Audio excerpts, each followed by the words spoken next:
Right, I've got Jason Bell with me here to discuss Week 15 of NFL action. Before we get into the weekend's games, Jason, just want to touch on last night, the Thursday night football game between the Rams and the 49ers. The Rams won 12-6, but the game was somewhat overshadowed by Devondre Campbell refusing to play in the third quarter. I mean, how would you, as a former player, react if one of your teammates did that to you? I think Charvarius Ward had an interview after the game, and he was highly upset, and that's how I would feel. I get that he was a starter and he had to sit down. Somebody else came in, Dre Greenlaw, coming off an injury. And he might have been frustrated, but you can't do that. I mean, once you do that, you have such a black mark on your career. Wherever else you go, you're going to be defined by that. And no matter how frustrated you are, if you don't have an injury, you got to go in the game. Have you ever seen anything like that before?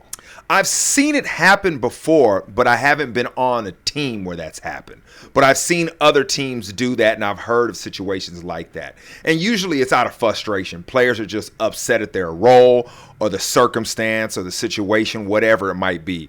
But you still can't do it. Feels like it's, like you say, reputationally, it's very hard to recover from that. It's tough. And you could be smarter about it, right? You could go in and I'm not feeling right or whatever. You don't have to just deny your team your skill set by not going in. Do you think he'll be cut from now? Charvarius Ward mentioned it yesterday. They need depth. That's the reason he's there. Maybe not. Maybe it's a situation where he gets up in front of the team and says, hey, I apologize. That'll never happen again. He's going to have to talk to the team as a whole unit and apologize in front of him, and then he can maybe salvage his season, his career here. Moving on to the weekend's games, I feel like there's only probably one place to start. Bills and the Lions. Two high-scoring offenses in the NFL. Are we looking at the Super Bowl preview here? It could be. It really could be. When you think about the Super Bowl, you think about the playoffs, you want great quarterback performances, and that's what you have by both teams. Josh Allen is a superhero. He's Superman on the field every time he's out there, and Jared Goff is playing really well. His team is balanced. They have the injuries on defense that I'm worried about, but this could be a preview of the Super Bowl for sure. And this is the rest of the league, especially as they go into playoffs, are going to look at the way these two teams play each other because it's going to be a heavyweight fight. Yeah, and just sticking with the Lions, obviously, last week against the Packers, a lot was made of Dan Campbell's decision to go for it on fourth down late on. Obviously, it paid off, but there were some critics who said it was too risky, it's too much of a gamble, and in those high-leverage playoff moments, a decision like that could backfire. Where do you stand on it? If he was your coach, would you be back in that mentality? Do you like that approach? He's consistent. Yeah. That's all we want. Who are we? What's our identity? Can I understand exactly how you're thinking? What's your philosophy? And you do with him. You're not caught off by surprise when he says go for it on fourth down.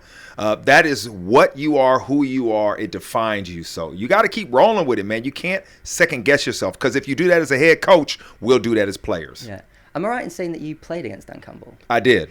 What was that like? Were there any memories that stand out? Any signs that he'd one day make a top NFL head coach? He was physical, physical, tough, exactly who he is. That's why he stands up in front of that team and they know it. They can go put on the tape and see the kind of player he was. And he had the respect of everybody on his team, So I wasn't on his team, but I know players that played with him, and everybody respects him on a high level. Yeah, and just moving on to the Chiefs and the Browns, the Chiefs keep finding new and exciting ways to win football games. I think they've won off a doink field goal, a blocked field goal, and a missed field goal. Are you concerned that this is unsustainable and basically their luck might actually run out soon?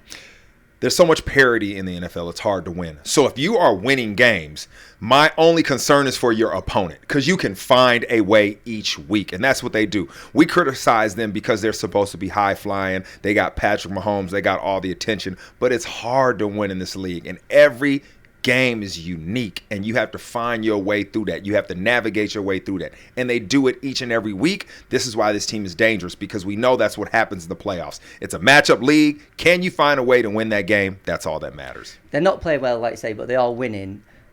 They've got issues in the pass protection. They've got issues at left tackle that they've had all season long. What do you need to see from them between now and the regular season, between now and the Super Bowl, to make you feel better about their Super Bowl chances? You know what? Each week, I just need to see them solve that problem, because you're right. They have offensive line issues.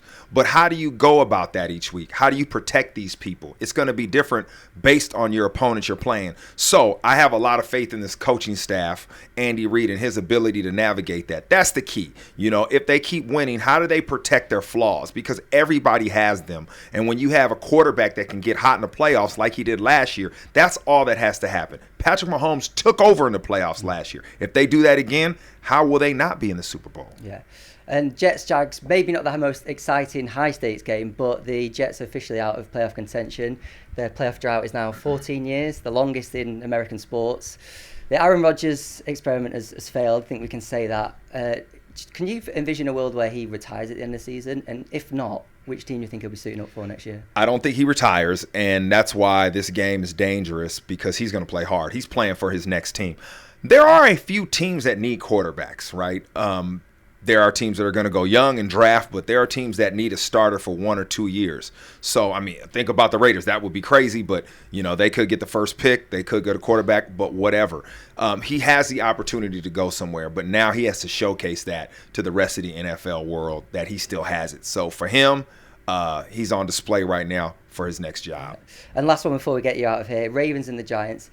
Do the Ravens have a Justin Tucker issue? We're obviously talking about a Hall of Famer, one of the best kickers that we've ever seen, but this year his form has basically fallen off a cliff. He's missed a ton of field goals, especially from over 50 yards. If you're John Harbaugh with the playoffs looming, what do you do with Tucker? You got to ride with him, and I don't take credit for this because a former teammate of mine, Jay Feely, who was a kicker, he's in the media, and I heard him talk about it. So when he's talking about a kicker, you better listen. And he says something that was very interesting, that Tucker has never really faced this kind of adversity in his career. He's always just been great. Yeah. He's always made it. Yeah. So he's looking like, I'm doing the same thing. It's not clicking. It's not working. And I understand it. And if you know that as a coach, you're saying, okay, we're going to ride with you. You're going to get back on track. It's just like in baseball. You got to get up there and swing the bat. You know, you got to keep swinging the bat, and hopefully you get your rhythm back. So all they need is Justin Tucker to get slick in the playoffs and back, and it's a great story, and he wins them a game, and there you go. So this is what I love about the NFL, all these storylines, people trying to overcome challenges. It's going to be fun. Yeah. And like you say, if he kicks a game-winning field goal, all will be forgotten. All we'll talk about is how this man overcame this adversity, which is why we love sports. All right, Jason, well, thanks very much for your time. Really appreciate it, and enjoyed speaking with you, and hopefully get to do it again next week. Till next time. Merry Christmas, everybody. Merry Christmas.